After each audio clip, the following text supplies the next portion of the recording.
Hi guys, welcome back to my channel Wisdom Institute for a civil engineer.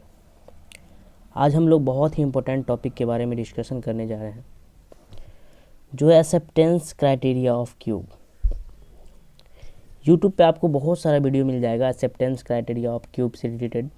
मैंने भी कुछ video देखा और उसका कमेंट मैंने देखा, ठीक है, कि उसमें इतना ज़्यादा कंफ्यूज किया जा रहा है ना, वीडियो में इतना ज़्यादा कंफ्यूज किया जा रहा है। कभी कुछ बोल रहा है उसका वैल्यू, फिर कभी आगे चल के उसका वैल्यू कुछ बोल रहा है, मतलब बहुत ज़्यादा कंफ्यूज किया जाता है, ठीक है।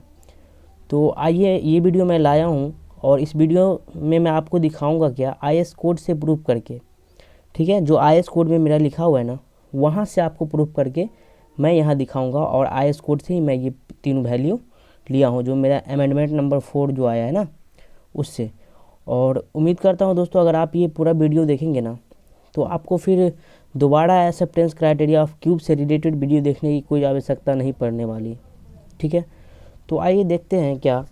फर्स्ट है मेरा क्या, when the number of sample is only 1। अगर क्या होगा, सिर्फ एक सैंपल होगा, एक सैंपल का टेस्ट करना है, टेस्ट करते हैं जब, तो वो एक्सेप्ट होगा कि नहीं होगा, उसका क्या एक्सेप्टेंस क्राइटेरिया है, ठीक है। तो सबसे पहले देखते हैं क्या, एक सैंपल का मतलब क्या हुआ कि मेरे पास कंक्रीट कितना आया, इसका मतलब 1 से लेकर 5 MQ वॉल्यूम तक कंक्रीट आया, या मतलब 1 से लेकर 5 MQ तक अगर कंक्रीट रहेगा तो उसका कितना सैंपल होता है, एक सैंपल होता है, ठीक है। ये मैंने बताया था आप लोगों को कि 1 से लेकर 5 MQ तक अगर कंक्रीट रहेगा तो उसका एक सैंपल हम लोग बनाएंगे। तो आइए देखते हैं, पीछे मैंने वीडियो बहुत सारा बताया कि एक सेट में कितने क्यूब होते हैं, ये वगैरह बहुत सारा वीडियो है, ठीक है, 2-4 वीडियो इस पे है, ठीक है। तो ये मैं बता रहा हूँ आपको कि एक सेट में एक्चुअली कितने क्यूब होते हैं, ठीक है। तो देखिए, एक सेट में होते हैं कितने, एक 7 दिन के लिए हम लोग टेस्ट करते हैं और एक 28 डेज़ के लिए टेस्ट करते हैं, ठीक है। तो 7 दिन के बाद जब कंक्रीट कास्ट होता है, तो 7 दिन के बाद जब हम टेस्ट करते हैं तो 3 क्यूब टेस्ट करते हैं, 3 क्यूब। और 28वें दिन जो टेस्ट करते हैं उसमें भी क्या होता है, 3 क्यूब। मतलब क्या, हर सेट में, मतलब 7 डेज हो या 28 डेज हो, हर सेट में कितने क्यूब होते हैं, 3 क्यूब होते हैं, ठीक है।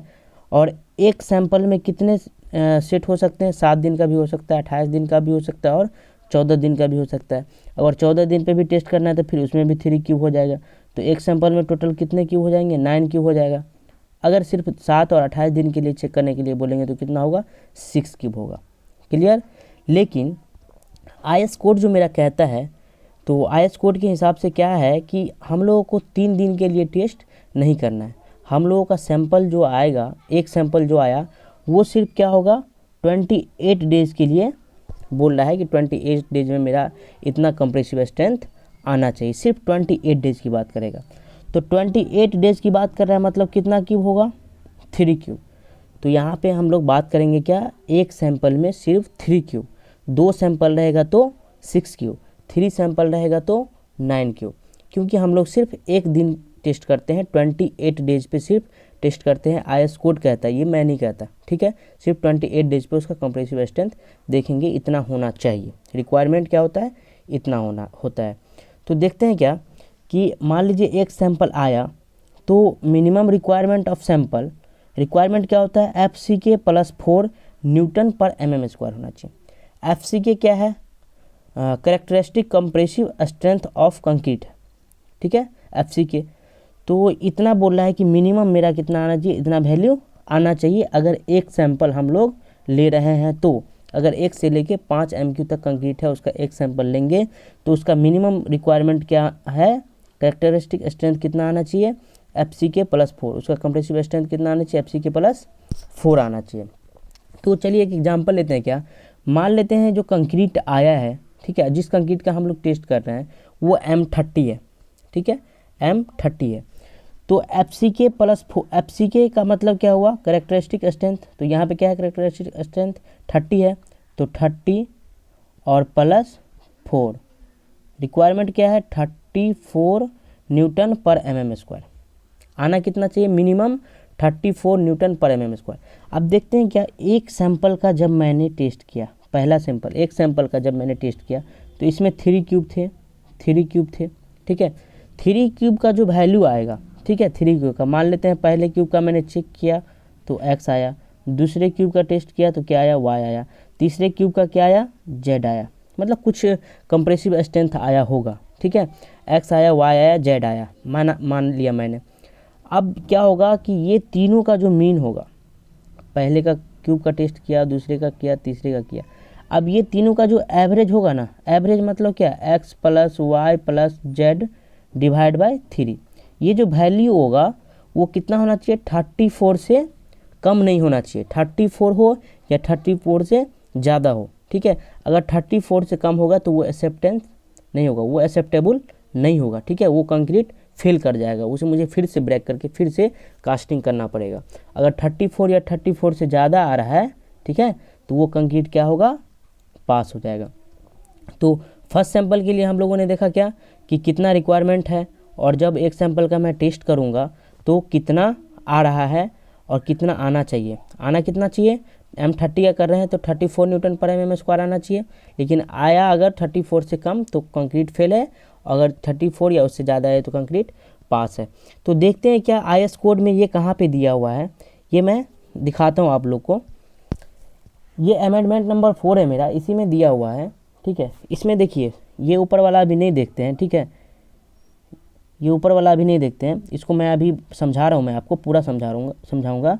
सेकंड नंबर पॉइंट देखिए, नोट्स में क्या लिखा हुआ है, यहाँ देखिए, when the number of sample is only 1, अगर नंबर ऑफ सैंपल सिर्फ एक है तो बोल रहा है कि requirement shall be FCK plus 4 Newton पर mm² मिनिमम। तो मिनिमम अगर एक सैंपल है तो मिनिमम मेरा मेरा रिक्वायरमेंट क्या है, FCK प्लस 4, कंप्रेसिव स्ट्रेंथ कितना आना चाहिए, FCK प्लस 4, मिनिमम मेरा इतना आना चाहिए, ठीक है। अब देखते हैं क्या मेरा सेकेंड पॉइंट, यहाँ पे फर्स्ट के लिए हो गया एक सैंपल। अब देखते हैं क्या सेकेंड पॉइंट मेरा क्या है कि when the number of sample is less than 4, अगर जो मेरा सैंपल आ रहा है वो लेस देन 4 है, मतलब 4 से कम सैंपल आ रहा है। तो 4 से कम सैंपल आ रहा है मतलब क्या, एक सैंपल तो मैंने ले लिया, एक सैंपल का तो मैं क्लियर कर लिया कि एक सैंपल में कितना होना चाहिए, कितना आ रहा है वो तो देख लेंगे। अब बात करेंगे कि 4 से नीचे क्या बचा, 2 और 3 बचा, मतलब अगर मुझे 2 या 3 सैंपल का टेस्ट करना पड़ेगा, अगर 2 या 3 सैंपल का टेस्ट कर रहे हैं, साइड पे आया, ठीक है, तो उसका क्या क्या रिक्वायरमेंट है, कितना वैल्यू आना चाहिए, ठीक है, कितना कंप्रेसिव स्ट्रेंथ आना चाहिए कि वो एक्सेप्टेबल होगा या एक्सेप्टेबल नहीं होगा। तो 2 या 3 सैंपल का मतलब क्या हुआ, मैंने बताया था ना पिछली क्लास में कि 6 से लेके अगर 15 MQ तक अगर कंक्रीट का टेस्ट कर रहे हैं तो वहाँ पे क्या होगा, 2 सैंपल बनेगा। अगर 16 से लेकर 30 MQ तक कंक्रीट आ रहा है तो वहाँ पे कितना सैंपल बनेगा, 3 सैंपल बनेगा। ये सब मैंने डिस्कशन पिछले वीडियो में कर लिया है, ठीक है। तो यहाँ पे मैं मान लेता हूँ क्या कि मुझे 3 सैंपल का चेक करना है, कितना, 3 सैंपल का चेक करना है कि इसका रिक्वायरमेंट क्या है। तो 3 सैंपल ले लेते हैं, 3 सैंपल, फर्स्ट, सेकेंड, थर्ड। अब यहाँ ध्यान देंगे क्या, फर्स्ट सैंपल जो है ये, दूसरा और ये तीसरा, ये एक सैंपल में कितना क्यूब है, 3 क्यूब है, कितना क्यूब, 3 क्यूब, इसमें भी कितना क्यूब, 3 क्यूब, इसमें भी कितना, 3 क्यूब, मतलब हर सैंपल में 3 क्यूब हम लोग ले रहे हैं, क्योंकि 28 डेज के लिए ले रहे हैं, तो हर सैंपल में 3 क्यूब होगा, ठीक है। तो 3 सैंपल मैंने ले लिया। अब बोल रहा है क्या, the requirement of minimum individual test equal to FCK - 2 newton पर mm²। देखिए यहाँ पे बहुत ज़्यादा कन्फ्यूज किया जाता है बच्चों को, बहुत ज़्यादा कन्फ्यूज किया जाता है। इंडिविजुअल से मतलब क्या, इंडिविजुअल से मैंने बहुत सारे वीडियो में देखा ना कि इंडिविजुअल का मतलब बोल रहा है कि ये जो क्यूब होगा ना, एक सैंपल में जो तीनों क्यूब होगा, उन तीनों क्यूब का अलग अलग जो होता है वो इंडिविजुअल। तो ऐसा दिमाग में नहीं रखना, ये बिल्कुल गलत कॉन्सेप्ट है, ठीक है। रखना क्या है कि एक सैंपल का जो 3 क्यूब का मैं टेस्ट किया और ये 3 क्यूब का जो एवरेज होगा, एवरेज जो होगा वही हो गया क्या, इंडिविजुअल। वो क्या हो गया, इंडिविजुअल टेस्ट। एक सैंपल में 3 क्यूब का एवरेज जो होगा वो इंडिविजुअल टेस्ट, उसका देखेंगे तो उसका वैल्यू कितना आना चाहिए, FCK - 2। मान लेते हैं क्या, मेरा कंक्रीट क्या था, M30 था, ठीक है, M30 था। अब यहाँ पे जो वैल्यू आया, मान लीजिए X आया, ठीक है, यहाँ पे इसका इंडिविजुअल क्या आएगा, Y आया, इसका क्या आया, Z आया। तो आना कितना चाहिए, FCK - 2। FCK - 2 मतलब क्या, FCK का वैल्यू कितना है, 30, और -2 कितना हो गया 28 न्यूटन पर mm²। तो देखेंगे क्या कि x का जो वैल्यू है वो 28 न्यूटन पर mm² से कम नहीं होना चाहिए, y का वैल्यू 28 न्यूटन पर mm² से कम नहीं होना चाहिए, और z का वैल्यू 28 न्यूटन पर mm² से कम नहीं होना चाहिए। इंडिविजुअली इसका कम नहीं होना चाहिए, ज़्यादा होगा तो चलेगा। ठीक है, ये कह रहा है। इसमें दो क्राइटेरिया था, एक माइनस वाला मैंने देखा कि FCK -2 इतना होना चाहिए। अब देखते हैं क्या द मीन ऑफ सैंपल। अब इस सैंपल का जो मीन होगा, मीन मतलब क्या एवरेज, ये जो वैल्यू आया ना x, y, z, अब इन तीनों का एवरेज जो होगा वो आना चाहिए मेरा क्या FCK +4, FCK +4 आना चाहिए। FCK +4 का मतलब क्या, FCK का मतलब क्या, FCK 30 है और +4 मतलब कितना हो गया 34 न्यूटन पर mm²। ठीक है, 34 न्यूटन पर mm²।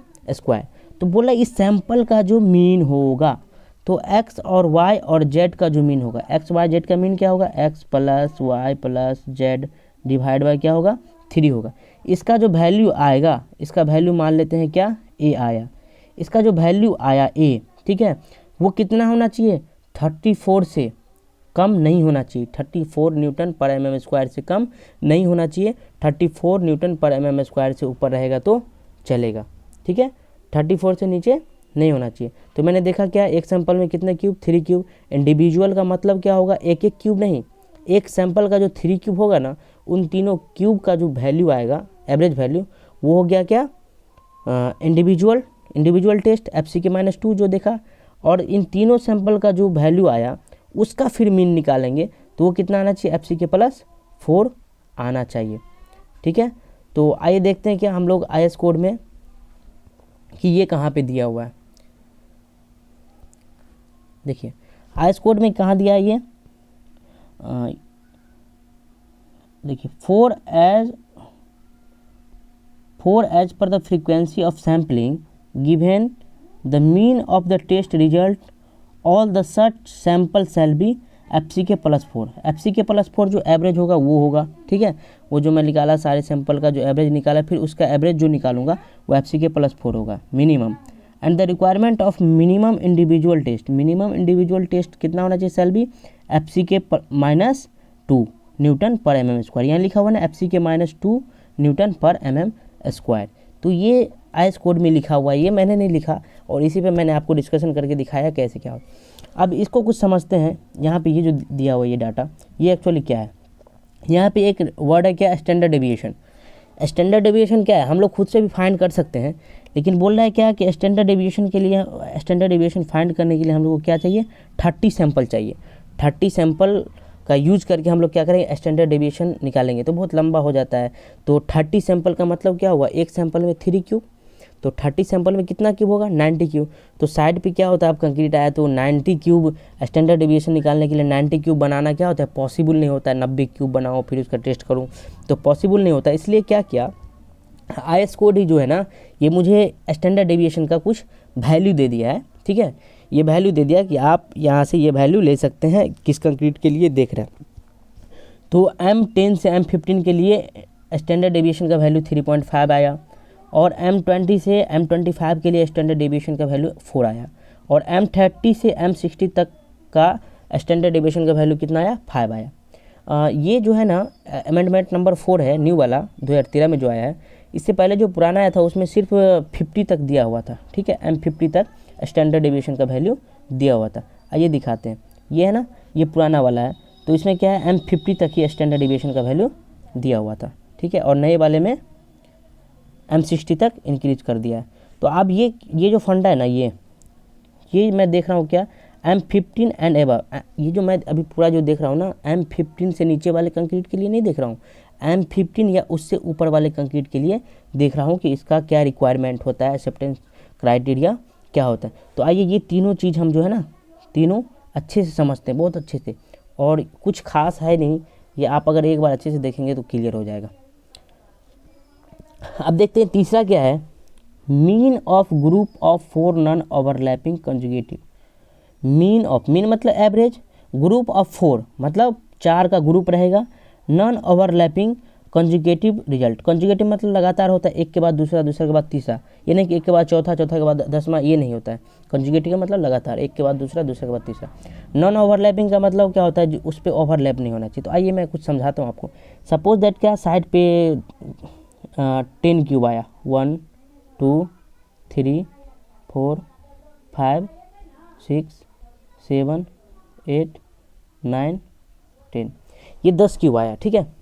तो आप बोल रहा है क्या, 4 का क्या होना चाहिए, ग्रुप होना चाहिए, 4 का ग्रुप होना चाहिए और कंजुगेटिव होना चाहिए। कंजुगेटिव मतलब लगातार, ये पहला, दूसरा, तीसरा, चौथा है, तो ये 4 का ग्रुप होगा, है ना, 4 का ग्रुप हो गया।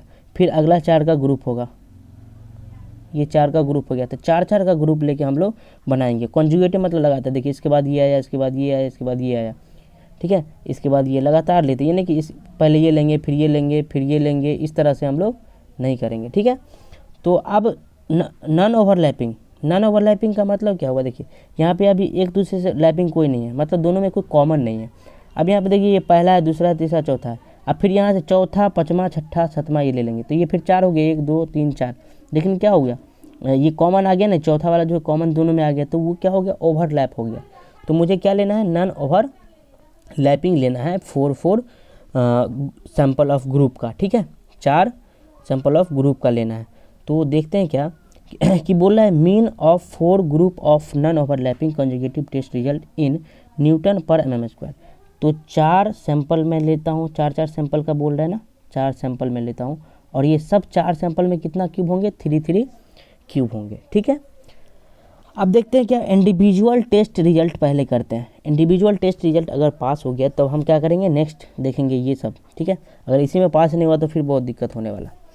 तो देखते हैं क्या, सबसे पहले देखते हैं क्या, अगर मान लेते हैं मेरा कंक्रीट क्या है, M30 कंक्रीट ही मैं यूज कर रहा हूँ, ठीक है, M30 कंक्रीट ही यूज कर रहा हूँ, ठीक है।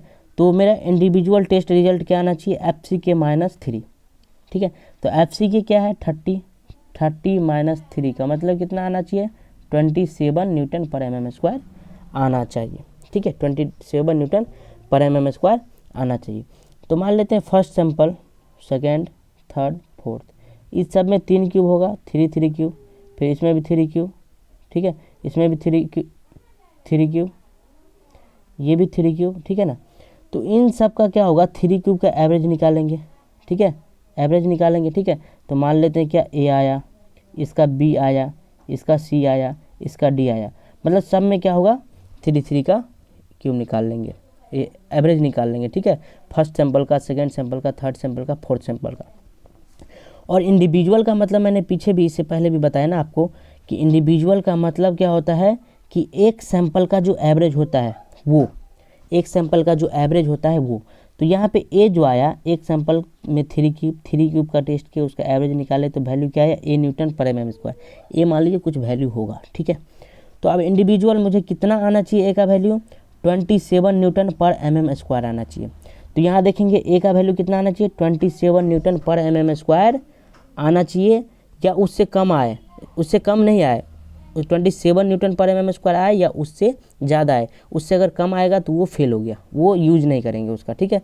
और उसी तरह से B का भी कितना आना चाहिए, 27 न्यूटन पर mm² या उससे ज़्यादा, C का भी 27 या उससे ज़्यादा, D का भी कितना आना चाहिए, 27 या उससे ज़्यादा, ठीक है।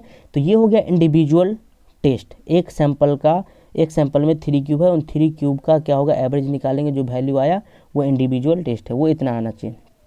नेक्स्ट देखते हैं मेरा क्या कि FCK plus 0.825 into standard deviation, standard deviation. तो बोल रहा है कि पहला अब क्या होगा, ये क्राइटेरिया मुझे फॉलो करना पड़ेगा। क्या FCK मतलब क्या, 30 plus 0.825 into standard deviation. Standard deviation क्या है, स्टैंडर्ड डेविएशन देखिए M30 के लिए क्या होता है, M30 के लिए क्या वैल्यू था मैं आपको दिखाता हूँ। देखिए M30 के लिए यहाँ पे कितना था, 5 था ना, M30 के लिए यहाँ पे 5 है ना, ठीक है, M30 के लिए 5 है। तो स्टैंडर्ड डेविएशन यहाँ पे क्या लूँगा मैं, 5 लूँगा, यहाँ पे क्या लूँगा, 5 लूँगा। तो यहाँ पे 30 प्लस 0.825 इंटू 5, इसको जब मल्टीप्लाई करूँगा तो कितना मिलेगा, 34.125। और IS कोड कहता है कि आप जो है ना पॉइंट के बाद जो नंबर आया तो उसको 0.5 से राउंडिंग कर सकते हैं। तो कितना आना चाहिए, 34, राउंडिंग करने के बाद क्या आ जाएगा, 34 न्यूटन पर mm² आ जाएगा, ठीक है, 34 न्यूटन पर mm स्क्वायर आना चाहिए। तो आप देखते हैं क्या कि FCK+4 ये जो वैल्यू है स्टैंडर्ड डेविएशन, ये मेरा अब कितना आना चाहिए, 34 न्यूटन पर mm स्क्वायर आ गया। ठीक है, अब सेकेंड का देखते हैं, सेकेंड में क्या है। और देखिए यहाँ पे FCK का मतलब क्या, अब जो ये सैंपल आया ना, इसका जो इंडिविजुअल तो निकाल लिया मैंने, अब ये सैंपल एवरेज का एवरेज निकालना पड़ेगा मुझे। एवरेज का एवरेज क्या होगा, A + B + C + D divide by क्या होगा, 4 है ना, तो 4 इसका वैल्यू मान लीजिए आया क्या, E। अब अच्छे से समझेंगे, पहले इंडिविजुअल निकाल लिए, फिर पूरे सैंपल का फिर एवरेज निकाल लिए, तो वैल्यू क्या आया, E न्यूटन पर mm स्क्वायर कुछ वैल्यू आया। ठीक है, E न्यूटन पर mm स्क्वायर आया। और यहाँ पे मैंने फर्स्ट का देखा तो कितना आया, फर्स्ट क्राइटेरिया क्या कहता है कि इतना वैल्यू आना चाहिए, और सेकंड क्राइटेरिया क्या कहता है मेरा वो देखते हैं। सेकंड बोलता है FCK+3। FCK+3 मतलब क्या, 30 + 3, 30 + 3 मतलब कितना आया, 33 न्यूटन पर mm स्क्वायर आएगा। ठीक है, तो 33 न्यूटन पर mm स्क्वायर इसका आया, और इसका आया 34 न्यूटन पर mm स्क्वायर। तो IS कोड कहता है कि इन दोनों में जो वैल्यू होगा, जो ज़्यादा वैल्यू होगा जिसका, वो हम लोग सेलेक्ट करेंगे, उसको लेकर चलेंगे, उसको मान के चलेंगे। तो मेरा 33 और 34 में क्या, कौन सा वैल्यू ज़्यादा है, 34 का वैल्यू ज़्यादा है। तो मेरा जो होगा ये इसका, इस सैंपल का जो एवरेज निकाले हैं, एवरेज का एवरेज जो निकाले हैं, यहाँ पे जो वैल्यू E आया है मेरा, वो E कितना होना चाहिए, 34 न्यूटन पर mm स्क्वायर या उससे ज़्यादा होना चाहिए। 34 न्यूटन पर mm स्क्वायर या उससे ज़्यादा होना चाहिए। उससे अगर कम रहेगा तो फिर क्या होगा, वो कंक्रीट फेल कर जाएगा। ठीक है, IS कोड ये कहता है, ठीक है, कि मेरा जो दोनों में से जो ज़्यादा वैल्यू आया ना, वो वैल्यू मैं लूँगा, और कम वाला वैल्यू नहीं लूँगा, ज़्यादा वाला वैल्यू लूँगा। और सैंपल का जो एवरेज आया ना, उसका वैल्यू बड़े वाले वैल्यू के बराबर या फिर उससे ज़्यादा होना चाहिए। तो यही सब 3 पॉइंट था। इसमें क्या बहुत ज़्यादा कन्फ्यूजन किया गया था। बताइए कि इसमें कोई ऐसी बात है नहीं कि कन्फ्यूज करने वाला, पूरा IS कोड में हर चीज़ लिखा हुआ है। आप IS कोड अमेंडमेंट नंबर 4 जो है वो देख के क्या कर सकते हैं, आप समझ सकते हैं। और ये वीडियो देखा तो आपको कोई कन्फ्यूजन मुझे नहीं लग रहा है कि अब बचा होगा। तो आइए देखते हैं क्या मैंने क्या क्या डिस्कशन किया। ये अमेंडमेंट नंबर 4 का है। ठीक है, ये क्या है, ये अभी मैंने डिस्कशन किया ना, ये वाला मैंने आपको प्रूफ करके बताया कितना आना चाहिए। इंडिविजुअल का क्या होगा, FCK-3 इतना आना चाहिए इंडिविजुअल करेंगे तो। और इसका अगर निकालेंगे, इन दोनों में जो वैल्यू ज़्यादा होगा वो वैल्यू सेलेक्ट करेंगे, और एवरेज का जो एवरेज लिए है ना, वो उसका वैल्यू उतना या उससे ज़्यादा आना चाहिए। ये मैंने बताया ना, ये नया वाला है, अमेंडमेंट नंबर 4 है। पुराने वाले का क्या है, ये भी नया वाला वैल्यू दिया ना, स्टैंडर्ड डेविएशन का वैल्यू मैं यहाँ से फाइंड करूँगा कौन सा कंक्रीट यूज कर रहा हूँ, उस कंक्रीट के लिए स्टैंडर्ड डेविएशन का वैल्यू क्या होगा वो मैं यहाँ से देख लूँगा। पुराने वाले में क्या था, कुछ इस तरह से था। ठीक है, तो इसको आप क्या करेंगे, हम लोग फॉलो नहीं करेंगे। नया वाला जब आ गया तो उसके हिसाब से चलेंगे। ठीक है, अब जो है ना, ये पुराना वाला था M50, तो इसमें 50 तक ही दिया हुआ था। अब क्या हुआ, नए वाले में M60 तक दिया है। तो उम्मीद करता हूँ दोस्तों ये वीडियो आप लोगों को बहुत अच्छा लगा होगा। उम्मीद करता हूँ इसमें आप लोगों को कोई कन्फ्यूजन नहीं रहा है। अब आपको कोई वीडियो देखने की ज़रूरत भी नहीं है। अगर वीडियो अच्छा लगे तो वीडियो को लाइक करें प्लीज़, और चैनल को सब्सक्राइब करना ना भूलें। Thank you guys.